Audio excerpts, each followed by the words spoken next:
What's going on, guys? Radio Graffiti here, and today I want to talk to you guys about Euphoria Season 1. Now, I'm going to be spoiling the show, obviously, because it came out in 2019, so if you haven't seen it yet, you might want to go ahead and get out of here. Now, Euphoria is basically a teen show, but it tackles a lot of dark themes, a lot of mature themes, a lot of crazy shit happens in this show. And it doesn't really have a plot exactly, like there's nothing that's really leading to anything, it's just a bunch of random things happening in the show. Like, really, when you look at it in the show, nothing really happens exactly as far as story is concerned, really. It's mostly just about the characters and what they're going through. It's not like, oh, all the characters in the show have to unite against the evil government organization trying to stop weed, or some stupid shit like that. It's just basically a group of teenagers, quote-unquote teenagers, even though the actor's like fucking in their 20s. And just basically the struggles they go through with being a drug addict, and you see people dealing with different kind of objects in their life, a lot of things people can relate to. And that's really what really spoke to me about this TV show, is just how real it feels. It doesn't feel like something that was written by a bunch of 40-year-old white guys. It feels like something that was made by younger people who know what it's like to be young. I thought the show was pretty powerful in a lot of the things it did.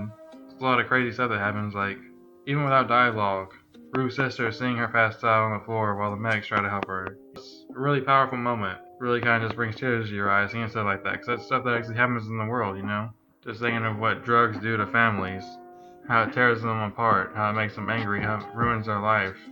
I don't feel like the show ever really makes drugs look cool or anything, Lifestyles people live. You see Maddy, and she's in an abusive relationship with Nate Jacobs. It's a terrible relationship. It's fucking toxic as hell. They're trying to fuck other people in front of the other person to make them feel jealous. These are all things that happen in the real world, and it's really entertaining to see it on television, but it's also kind of sad knowing that people actually live through this kind of stuff, which is what I think makes Euphoria a pretty tragic show. I mean, the acting is great, especially I think from Zendaya and the actor who plays Nate Jacobs.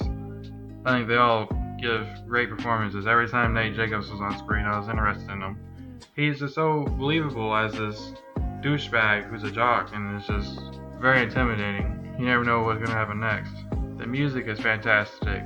The cinematography looks great. Well, I mean, the music can be a little at times. I get they're trying to appeal to more of a younger generation. But, Megan Thee Stallion music, can you not put that in here, please? Her music's garbage. Sorry, just a little nitpick I had. I also really like the dialogue in the show, too, because it doesn't feel like it's just what everybody thinks teenagers talk about. The dialogue in here makes it feel like real people. It's very easy for these teen shows to go off and just be completely corny and just make them sound like one-dimensional, stupid teenagers like I'm sure adults would like to make them sound like. And another neat thing about the show is that all the characters feel different. These are all characters that aren't even actual characters. These are like real people. We all know people like this in the real world. Like, you look at Nate Jacobs. Nate Jacobs is one of those douchebag jocks who likes to try to step on every guy's balls and always wants to try to be the coolest, most badass guy in the room who wants to do all this crazy shit. We all know a white guy like this is a douchebag. You look at Cassie, and it's just a slut who fucks like every guy she sees. We all know a girl like this. You look at Fez, laid back drug dealer who's always pretty chill. Then you got the wild ones like Jules, who are just out there. And you all know the girls like Maddy who get all loud and up in your face out of nowhere. They'll be chilled out 1 minute, next thing you know, they're stepping over a pot of chili and telling your mom she's a cunt. So I like how the show makes all the characters feel very real. Yeah, as far as most of the show goes, I mean, most of it is just Rue and Jules riding around on their bicycles, laying in bed with each other, kissing and stuff. That's like what a good majority of the show is. And that part was kind of boring. I didn't really care about the whole Jules and Rue dynamic. I found the whole thing with Nate much more interesting. I think Nate was a much more interesting character just because of how much of a douchebag he is. I mean, obviously I like Rue, but I'm just saying, all the stuff with her and Jules, I just felt like took up too much screen time. I thought the episodes could have been trimmed down a little bit more, but I get it. Rue's the main character, and Jules is supposed to be her love interest, I guess. I don't know, they kiss a lot, but they're not an actual item, I don't think. And Jules is just a boring character overall, so that didn't help very much either. The show also has a lot of style to it too. It's not afraid to be a little wacky with it sometimes. Like, there's a scene in the show where Rue trying to stay sober and she's looking over at some pill bottles and they're talking to her. That was a pretty unique scene, something you don't usually see in a TV show like this. There's also a lot of dark things that happen in this TV show, like, you know, Cassie getting an abortion at the finale, or Nate trying to frame another guy for abusing Maddy even though he didn't do it. Cal Jacobs, fucking minors. I don't think there's a single character in the show who's actually overall a good person. They all have their flaws, which I think is very realistic. None of them are just one-dimensional good guys or anything. A lot of them have problems, and you realize that doesn't make them feel human. So yeah, overall for season 1, I actually really enjoyed the show. I'm excited to see what happens in season 2. Hopefully it's less of Jules and Rue just riding around on bicycles, playing with each other's cunts.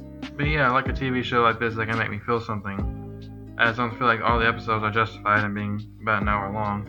I think they could trim some of it down. But yeah, I'm excited to see what happens for season 2. I think if you haven't seen season 1, you should definitely check it out. I mean, it's not a show for everybody. There's a lot of crazy shit in this show. They show dicks, they show a lot of sex. That's a good chunk of the runtime of season 1. A lot of sex, a lot of drugs, lots of smoking and fucking going on in this show. So definitely don't go watch this shit in the living room with your mom and dad, because it's going to be very awkward. So watch this alone when everybody else is gone to bed. You don't want your little brother busting in while Cassie's getting fucked by McKay. But yeah, I will see you guys later, and I hope you enjoyed the video. Let me know what you think down in the comment section down below. Are you enjoying Euphoria Season 2? I plan on dropping a Season 2 review soon, so stay tuned for that, and I'll see you guys later.